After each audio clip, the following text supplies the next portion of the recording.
Well, the Florida Gators just played the LSU Tigers in basketball.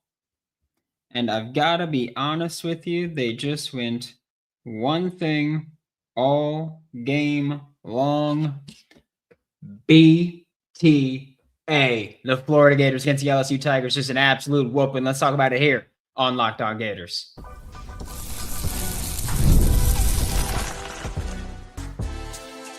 You are Locked On Gators, your daily podcast on the Florida Gators. Part of the Locked On Podcast Network, your team every day.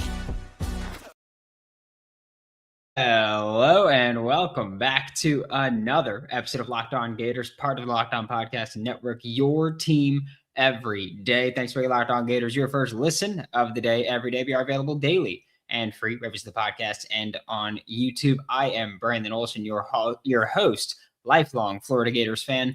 And the Florida Gators just played the LSU Tigers, right? And when Florida played on Saturday, we went live and we called it what was Ruben Chinyulu's best game of his career, right? That's what it is. We called it Ruben Chinyulu's best game of his career because against Vanderbilt, he had 20 points and 10 rebounds. And then tonight against LSU, he had 15 points and 21 rebounds. 21. That's how many rebounds he just had against the LSU Tigers. It was an absolute whooping. An absolute whooping. Started off hot for the Florida Gators. Started off really well for him and just kept going. Ruben Chinyulu's just been going off right now. Like he's truly playing. Like I know people keep going, oh yeah, he's the best big man in the SEC right now, right? He's the best whatever in the SEC right now. We need to start having a conversation surrounding Ruben Chinyulu as one of the best big men in the country. This is no longer an in the SEC conversation. This is an in the country conversation. I mean, we're talking about 15 points and 21 rebounds in 23 minutes played. This is not someone that played the entire game. This is someone that played barely half the game. That's what we're talking about. In terms of minutes played, he played barely half the game. Just domination. Florida also covered the spread, which, by the way, was 16.5, which is a clear indicator that they were supposed to go belt to ass, and they did it. I would be bringing out the belt, but it's 2:15 in the morning here, and so I'm not going to do that because I'm not trying to get my ass kicked either, right? But the Florida Gators just absolutely dominated there. And it wasn't even, like Florida had been averaging 90 plus in SEC play so far, or at least during this win streak. And this game didn't do that, right? They scored 79, they allowed 61, and they just brought the belt out the whole time. That's it. Ray Graves goat said, I don't know who the Bigs position coach is, but keep him forever. That would be Carlin Hartman. He's a goat. So yes, that's Carlin Hartman, and he absolutely deserves all the praise that you could possibly give him. Because yeah, it's just been awesome. And again, like this wasn't Florida dominating, right? Florida shot 33% from three, and that was with Urban Klavjar going 5 for 9 from three. And like with a guy just going complete supernova, scorched earth, whatever you want to call it.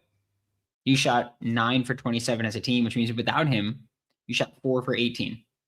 Okay, but here's the thing. When you're talking about Florida and LSU, or Florida and anybody, Florida had 50 rebounds in this game. LSU had 30. You can't be minus 20 on the glass against Florida and only attempt 3 3-pointers and think you've got a shot at winning that game. Because you don't stand a snowball's chance in hell if they are destroying you on the glass and you're not even attempting to shoot threes, you're going to lose because Florida's going to get all those additional opportunities from the offensive rebounding, or from rebounding in general, but offensive rebound specifically.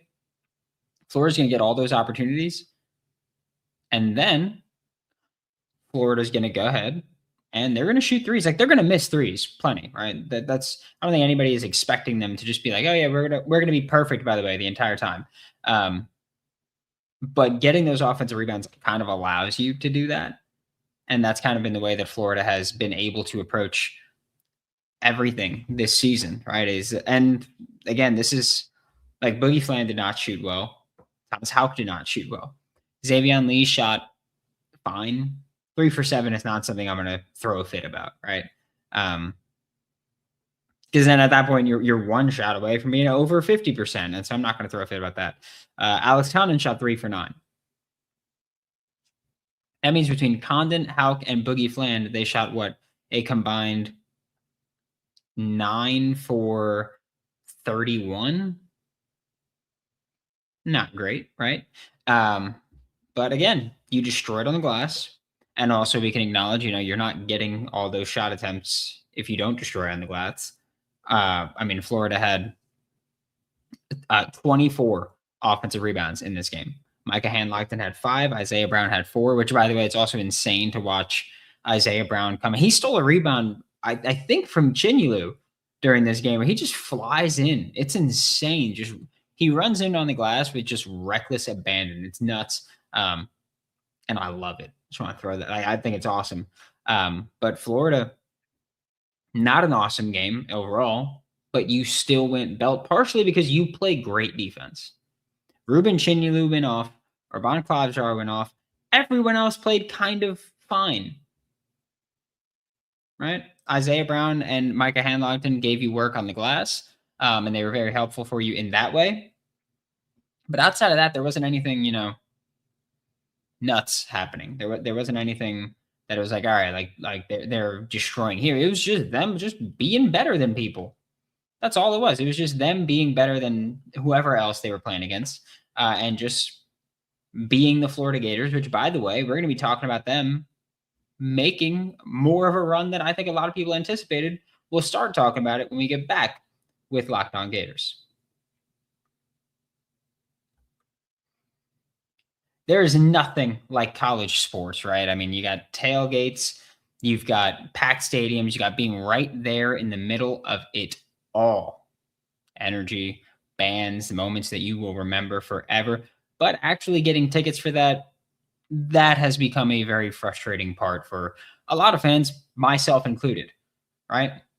That's why Gametime gives the advantage back to fans, right? It's the easiest way to unlock amazing college tickets and experiences with concerts and plays and whatever else you want to go to. Just a few easy taps. You can take the guesswork out of buying college tickets with Gametime. Download the Gametime app, create an account, use code LOCKEDONCollege for $20 off your first purchase. Terms apply. Again, that's code LOCKEDONCOLLEGE for $20 off. Download the Gametime app today. Thanks again for making Locked On Gators your first listen of the day. Every day we are available daily and free, whether it's the podcast and on YouTube. And just looking at this chat right now, well, I'm just going to pick an arbitrary spot and go. 3 ball going online as the tourney approaches. Look, like if you can start finding it with any semblance of consistency, you're going to be real crazy. Like that's really, because that was the whole thing, right?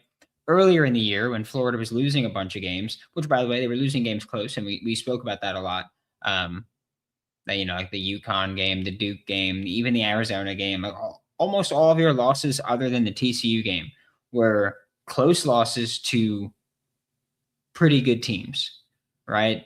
And I mean, look, we can go back to just talking about, I guess we'll talk about how some of these losses are maybe even in hindsight not looking as bad as I think some people thought they would.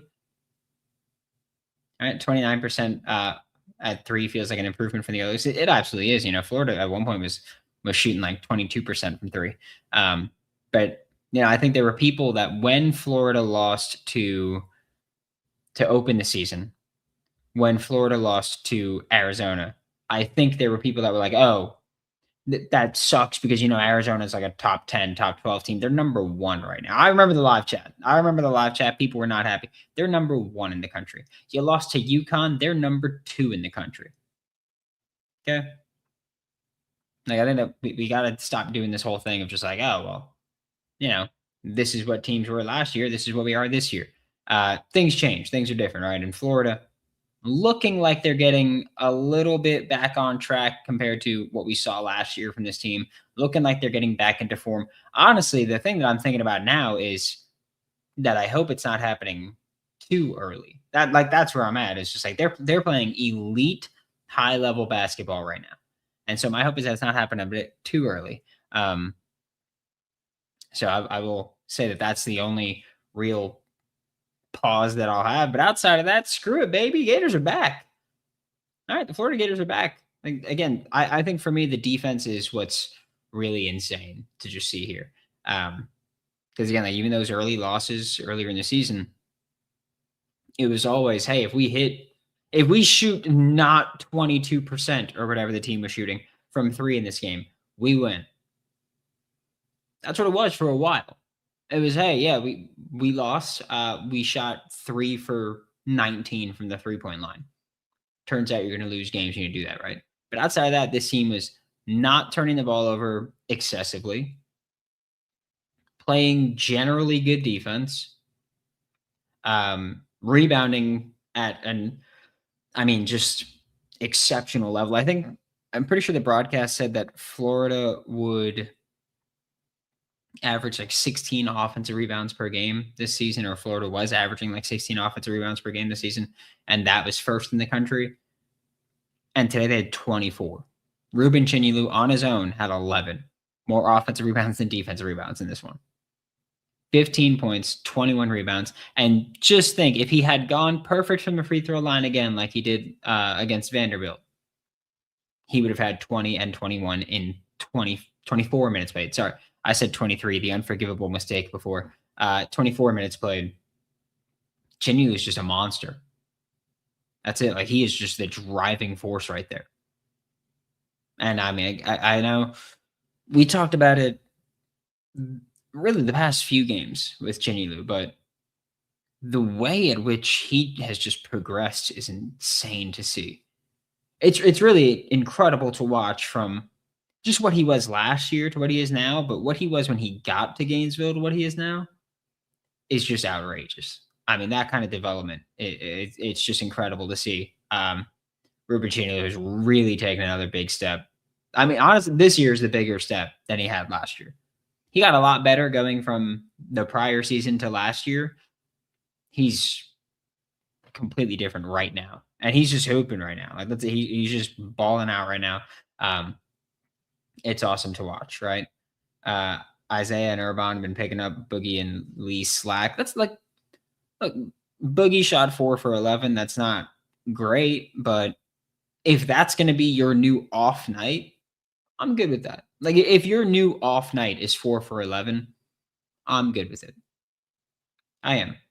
Xavier and Lee, look, 3 for 7 wasn't great. 1 for 4 from 3. The volume wasn't there for anything, but also wasn't a detriment, right? Been playing pretty good defense, especially lately. Like, I'm watching some of that helps the team here. Boogie's hands have just been insanely active in the passing lanes. Micah Hanlockton also had a steal today that was kind of like what you'd see in like 2K, right? Like, the center's coming down court. They got the cross-court pass, and he just like swings his arm out there and knocks it. And that's what Micah Hanlockton did. He just swung his arm out there, popped the ball up to a teammate, and got going there. Do we really need Urban as the offensive shot in the arm off the bench that badly, because Lee just isn't getting it done at shooting the ball? Yes. Yes, you do. Like, there's no other way to put it. I don't know why we keep trying this thing. Like, Florida's playing insane basketball right now. All right. And a good part of that is Urban Klavzar coming off the bench and like just playing his role. That's it. Just playing his role. He's not a great defender. He's not an awful, but not a great facilitator. Like, just let him be the bench shooter. That's all he has to be, and he's doing it great. Why are we doing this thing where it's like, oh, you're playing your role really well? Let's make it harder. Let's ask you to do more. Why? He's playing his role. He's doing his job. He's doing a great job right now. Just let him be the bench 3-point shooter and just call it a day. That's it. LSU's an ugly basketball team too. Always fun beating them. What are they good at now? Nothing. I know that's my favorite. 22 rebounds for Chinyalu. We're figuring out the perfect time. Let's just keep things going. I know it's the game time read, but there's nothing like, well, there is Brandon doing Locked On shows at 3 a.m. GMT for us. Always will. If there's another commit, I'm around for another couple hours. Like I said, which, by the way, I will say this for all of you. I think that either tonight or tomorrow night is going to be one of the last times that we're going to be doing the I'm waiting up until 5:30, 6 o'clock in the morning, just because Florida's class is mostly wrapped. So I think we're going to call it there. As everyone hit the thumbs up, please do. We got that one in the chat. Thank you, Dirk Klavierspieler. Thank you for that one. They've not been committing nearly as many turnovers. Correct. Yeah, they've been getting a lot better. They've been improving. Con just can't hit a 3 this year, 6 for 40 so far, but I believe he'll figure it out. I mean, look, he's not hitting 3, but I do think that that's one of those things where we've seen him shoot decently from 3 before. Like, everyone has seen him do it because he's done it before. And I do mean decent. I don't mean good. I mean decent. I think the fact that he just keeps pulling it just kind of makes defenses need to respect it at least a bit. And I think that's kind of the plan. Just keep doing it if you're open. And if it starts falling, and that's great. Chinyalu bought into the work this offseason, and now he's who the boogeyman checks were under the bed. I'm not going to say what you said about Ray Goes Goat. I'm not going to repeat what you said about what Xavion Lee did. For the audio listeners, I will say the comment says Lee blanked his. I'm going to blank that one. Yeah. Blanked his blank on their face for 3 minutes straight, basically sealing the second half. And as I said it with blanks, it sounded way worse than what he really said. And now I'm going to leave it like that. I'm just going to move on, and I'm not going to make that any worse. Ruben going to make bank next year, turning out NBA contributors right now. Urban will be needed for back-to-back natties unless we can just dominate the glass by that much, but I don't think so. Yeah, look, he's definitely going to be needed, right? He's definitely needed. And that is what it is, right? Like, yeah, he's someone I don't like when we got to go, oh, he's doing this part of his job. Great. Let's ask more. Let's try to get more. Just let him be good at what he's doing.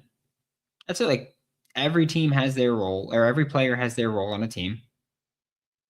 That's it. Just let them play it if they're doing a great job at it. That's it. I know, like, we're looking at another game where, Thomas Houck shot 2 for 11. Alex Chana shot 3 for 9. Obviously, it's a combined 5 for 20. Not great. I think that part of it, I mean, today was also just Thomas Houck's 3 just wasn't falling. But I think part of it, both of them, is like, it feels like this team is indeed trying to get to the line a bit more often and trying to just hammer the paint a bit more often. And what comes with that is that if you're not finishing and you're not getting the call, yeah, your percentage isn't going to be great. And that's just the cost of doing business, right? Like, sometimes you're going to get the calls, sometimes you're not, sometimes you're going to finish, sometimes you're not, especially if you're trying to get the call and you're kind of flopping a little bit. That's something you have to live with. But again, the theory is you will get to the free throw line more, might sacrifice your field goal percentage a little bit, but you will get to the free throw line more points per possession, where Florida's been very good this year, and more points overall, getting their guys in foul trouble, giving yourself a better chance, forcing them to go deeper into their bench. Like, this is a team that's playing as well as they're playing, and they've still got room for improvement. And that, for every Florida fan, should be just a great, comforting sign that you have there. Thanks for making Locked On Gators your first listen of the day. Every day we are available daily and free, every single podcast and on YouTube. We will be back tomorrow morning at the absolute latest. If there's a commit tonight, there's a commit tonight. We'll be back tomorrow morning at the absolute latest, talk more Florida Gators. I will do my best to not accidentally release the YouTube video way earlier than I was supposed to, because usually audio at 3 a.m., YouTube at 8 a.m. Eastern time. Today I fudged it and went 3 a.m. for both. So you got to love that. That's what happens when you upload things at, 6 a.m. in England and 1 a.m. in New York time, Eastern time, whatever. That's what happens, but that's life. For Locked On Gators, I'm Brandon Olsen. We will be back again at the absolute latest tomorrow. We got more scouting reports coming out on swampsignal.substack.com, and I'll see you all next time.